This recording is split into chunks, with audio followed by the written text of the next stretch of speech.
Le sexisme, c'est quoi?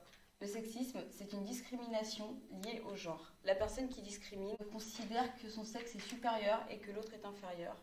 Cela peut entraîner des violences qui peuvent être psychologiques, physiques, morales ou et sexuelles. Plusieurs étudiants ont bien voulu témoigner. Voici les extraits. C'est passé il y a quelques années, environ 2016-2017. Ça s'est passé c'était en 2015, à la piscine de Gatineau à Parthenay dans les Deux-Sèvres.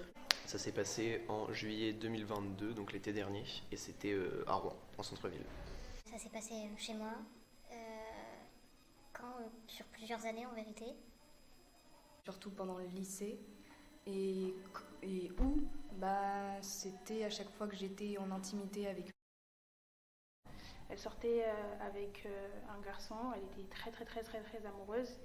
Et le garçon en question commençait à avoir un comportement assez bizarre, à la repousser et à commencer à lui faire du chantage. Oui, si tu couches pas avec moi, je te quitte, etc. Et elle se sentait vraiment très mal et vraiment très seule, jusqu'à il a commencé à la battre. Du coup, pour pouvoir avoir ce qu'il voulait. Les vacances d'été, j'étais avec mon ancienne meilleure amie à la piscine. Il y avait un groupe de garçons en fait qui étaient là. Et ils sont venus, ils ont commencé à jouer avec nous, à vouloir nous éclabousser.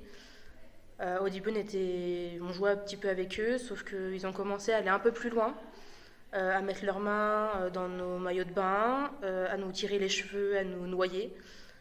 Et on a essayé de crier à l'aide, on a essayé de sortir de la piscine, mais personne n'est venu nous aider. Ça a duré 2 heures. On a vu un couple, un homme et une femme, en train de se chamailler gentiment, de se pousser un petit peu, enfin on ne s'est pas pris la tête, on voyait un couple au loin, jusqu'au moment où l'homme a attrapé la femme à la gorge et l'a jetée par terre. Donc là on a paniqué, on s'est regardé le temps de 3-4 secondes et on a foncé, couru voir ce qui s'est passé.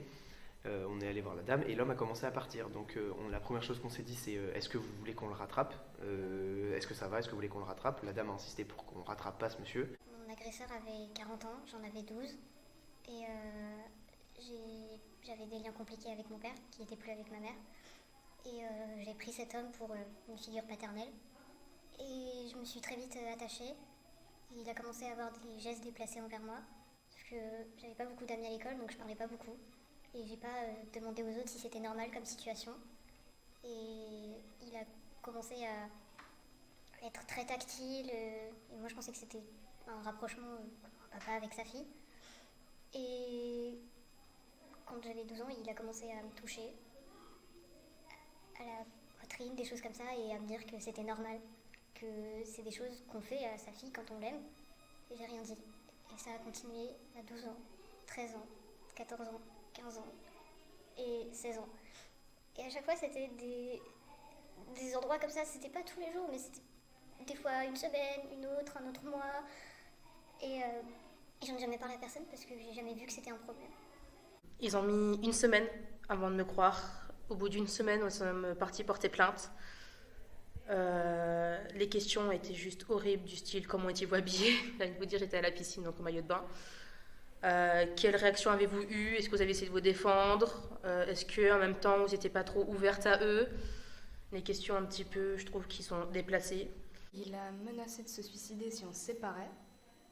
Et il avait un comportement vraiment désagréable. Et puis il y avait un certain manque de respect envers moi.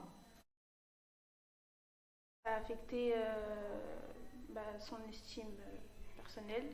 Du coup, elle a eu un manque de confiance en elle. Elle n'avait plus du tout à faire confiance à personne, autant à sa famille. Elle avait un dégoût des garçons et même de son frère.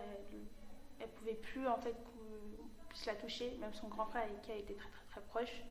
Alors oui, ça a eu un impact sur ma santé mentale parce que pendant plus d'1 an et demi, je n'ai pas pu approcher aucun garçon, même de ma famille. Je ne dormais pas la nuit, sauf avec ma sœur, parce que je ne pouvais pas, je ne mangeais plus. Je ne voulais plus non plus aller au lycée, parce que j'avais trop peur. Je n'ai plus vu mon père pendant un certain moment, parce qu'il disait que c'était de ma faute si j'avais subi tout ça. Et c'est pas vraiment un traumatisme, C'était la première fois que je voyais une agression d'un homme sur une femme. J'avais d'autres... Enfin bref. C'était la première fois que je voyais une agression de ce genre. Et personnellement, ça a pas changé ma vision des choses sur quoi que ce soit. Enfin, j'ai déjà été assez sensibilisé dans ma vie sur plein de choses. Juste peut-être sur le temps de réaction, on a regretté de ne pas avoir réagi plus vite, même si on a réagi très vite. On a juste regretté de ne pas avoir pu rattraper cette personne, juste au moins pour lui parler, juste en savoir plus sur l'histoire. J'en suis venue à détester mon corps, à me renier. Morale, plutôt écouter ses propres envies et faire attention à qui on accorde ses sentiments. Oui, on est libre de nos corps, mais il faut aussi accepter que la liberté des autres, elle peut aussi altérer notre liberté et qu'on n'est pas libre de faire ce qu'on veut par rapport à la liberté des autres.